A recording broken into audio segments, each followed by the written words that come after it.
Hola, comenzamos un nuevo espacio de España en la memoria. Y en este caso me traen unos recuerdos maravillosos, porque nos vamos a trasladar a los años 1971 y 1972. Nunca podré olvidar esos años.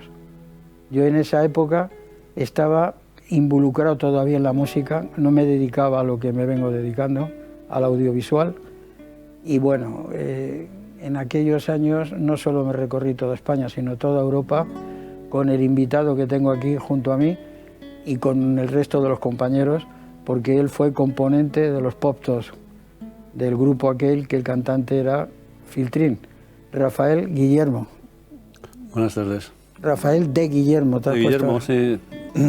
Muy bien. Y él cuando dejó los Pop-Toss siguió la música, claro, y ha estado con la Orquesta Mondragón, con Miguel Ríos, con todo el mundo. Ha llegado hasta actuar en el Teatro Real de Madrid. Sí, bueno, una colaboración con el Ballet de Montecarlo, con la Sinfónica, sí. ¿Qué recuerdos de aquellos 2 años, el 71 y el 72? Pues sí, fueron años maravillosos dentro del panorama que se venía de la guerra del Vietnam y esto, pero como estaba lejos, no es lo mismo, ¿no?, que ahora está más cerca. Y eso que los viajes eran más duros que ahora, porque sí, los automóviles no eran lo mismo. Y las autopistas. Y las autopistas prácticamente no existían. Pues increíble. Sí. Tuvimos que sufrir. Tú después ya de que se terminó el tema, tu etapa de los Pop-Toss, estuviste con un montón de gente, o sea, fuiste compañero de Miguel Ríos. Sí, bueno, yo cuando dejé los Pop-Toss me fui a Nueva York y estuve unos años viviendo allí. Y a la vuelta, pues como que todo el mundo quería estar con el que había estado viviendo, tocando en Nueva York y esto, ¿no? Tuve mucha suerte y toqué con todos los números 1 de aquí. Sí, estuviste con la Orquesta Mondragón. La Orquesta Mondragón la formé con Gurruchaga y bueno, también estuve con Luz Casal, Miguel Bosé antes que ellos. El primero después de Estados Unidos fue Miguel Bosé, que estaba empezando y era maravillosa la gira aquella, sí. Y más. Manolo Tena, Sabina, también tuve la suerte de tocar unos conciertos que me pareció increíble el montaje de Sabina. Sí. Tienes una experiencia profesional y personal de vida musical envidiable. Sí, yo me siento totalmente agradecido. Sí, me pasa a mí, yo te comprendo porque me pasa a mí también. Bueno, además es que nosotros estuvimos en un tiempo que era como, parecía que todo era como risas y risas. Sí, era todo. Bueno, lo acabamos de ver ahora, después de la cabecera. Era todo como muy agradable. Sí, que estuvimos en una casa, una mansión al norte del lago de Garda, con el Leo Ferré, invitados. Bueno, es que era como que, quitando Estados Unidos, yo creo que éramos número 1 en todo el mundo. Sí, o sea, bueno, ¿te acuerdas? Estuvimos en el Cantagiro. Sí. Viajando por toda Italia. Que éramos número 1 también en Italia. Sí. Estuvimos en el Festival de San Remo. Como artistas invitados. Menudas historias. Sí. Y allí en la zona del Cantagiro conocimos a un montón de actores y actrices. Yo nunca olvidaré de estar en una cena comiendo y al lado tenía a Brigitte Bardot. Sí.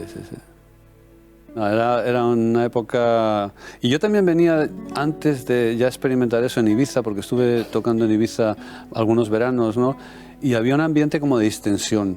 O sea, todo era como muy fácil.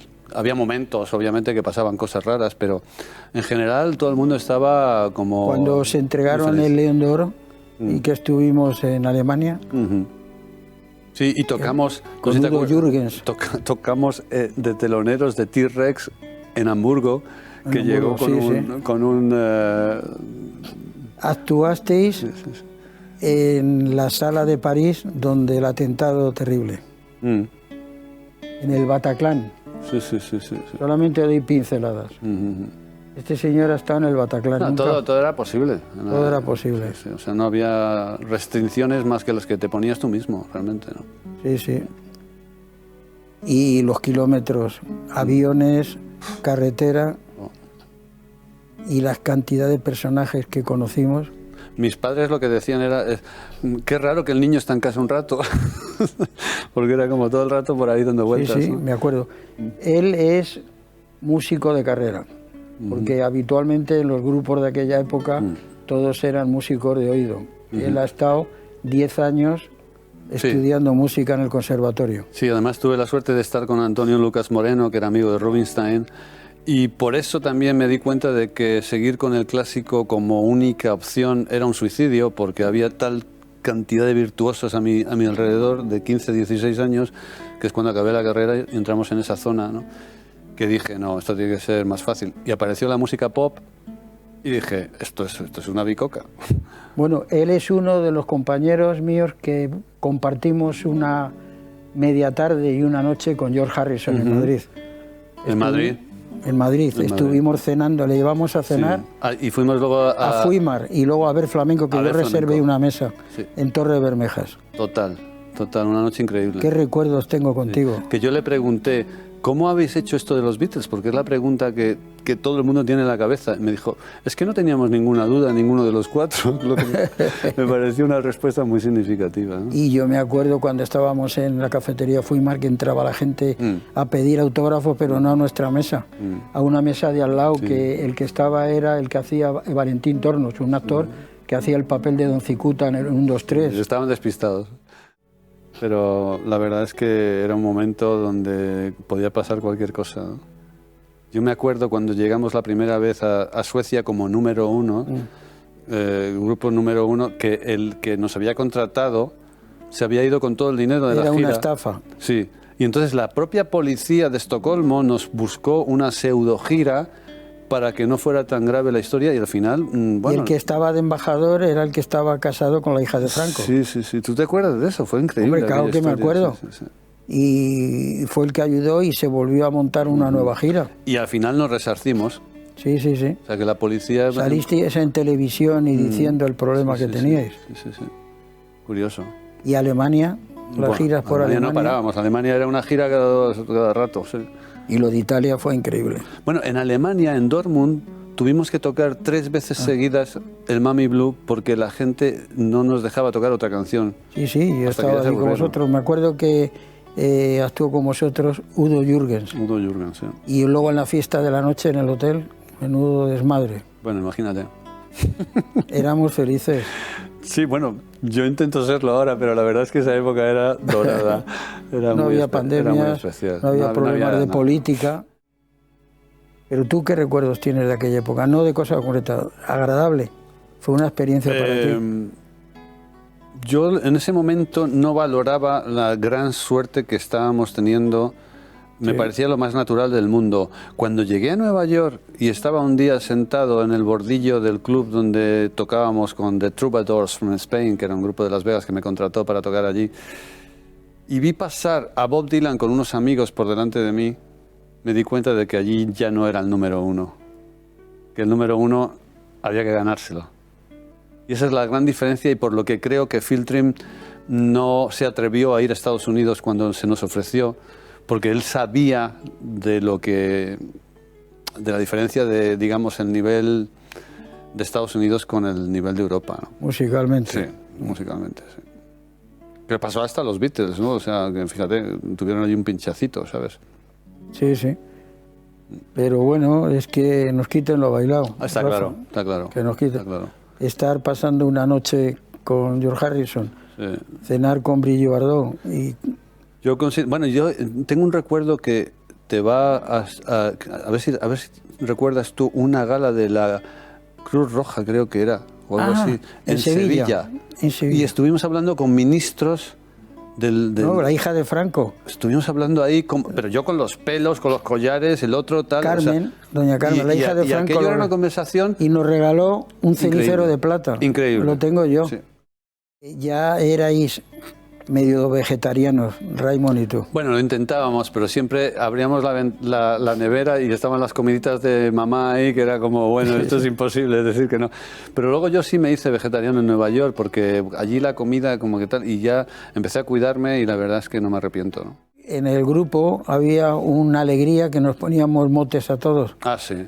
A Raymond le llamábamos el conejito. Sí, por los dientes tenías un poco así, ¿no? Y tú eras el padre Bonilla. Sí, porque llevaba una cruz, porque siempre he sido bastante creyente y tal, ¿no? Sí, sí. Y entonces me hacía los trajes un sastre, se llamaba Bonilla, y me veías la etiqueta y decía, mira, el padre Bonilla. ¿Eh?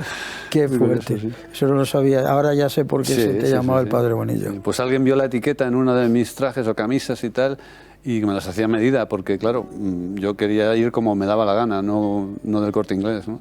¿Cómo me acuerdo de tu padre y de tu madre? Sí, la verdad que porque además tu padre fue compañero de trabajo en fotograbadores, que eran los dos, años A. Sí. La verdad es que yo soy músico por mi padre. Cuando tenía 5 años dijo, tú tienes que ser músico, y ahí se quedó la cosa. Y se lo debo. Con la cantidad de gente que has estado. Claro, lo que pasa es que ahora grabaciones todo que has hecho a diferentes sitios, ¿no? Por ejemplo, yo ahora estoy acabando de musicalizar los poemas de San Juan de la Cruz, de La Noche Oscura del Alma, entonces estoy a otro nivel, ¿no? Estoy yéndome más hacia el clásico, hacia las cosas que con los conocimientos que ya tengo, pues, hombre, no, si alguien me viene y me dice, oye, hazme un reggaetón, se lo hago, pero vamos. De hecho... Sí, es que es lo que hay ahora, el reggaetón y la bachaca, ¿no? Sí, el ritmo bachata, solamente. Sí, es muy interesante. ¿No hay melodía? Bueno, hay de todo. Yo no critico porque no quiero criticar, pero sí que hay de todo. Se ha vuelto muy, no sé, muy saturado todo. Y ya para terminar, que me dicen que el tiempo se nos ha terminado, ¿de quién guardas mejor recuerdo? ¿Cuando estuviste con la orquesta Mondragón? ¿Cuando estuviste con Miguel Bosé?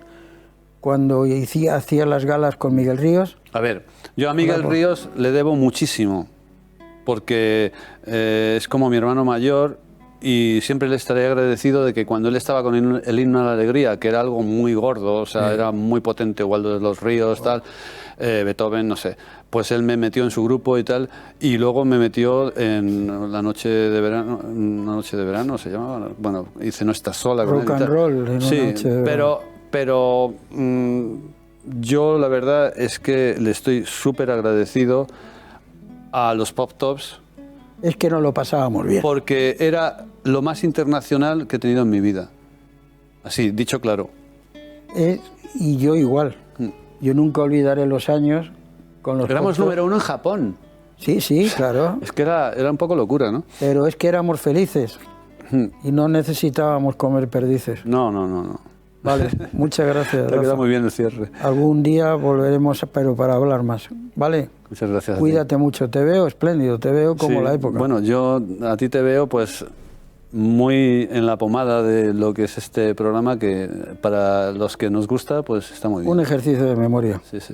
Vale, muchas gracias a todos también y os espero en un nuevo España en la memoria. Gracias por estar ahí.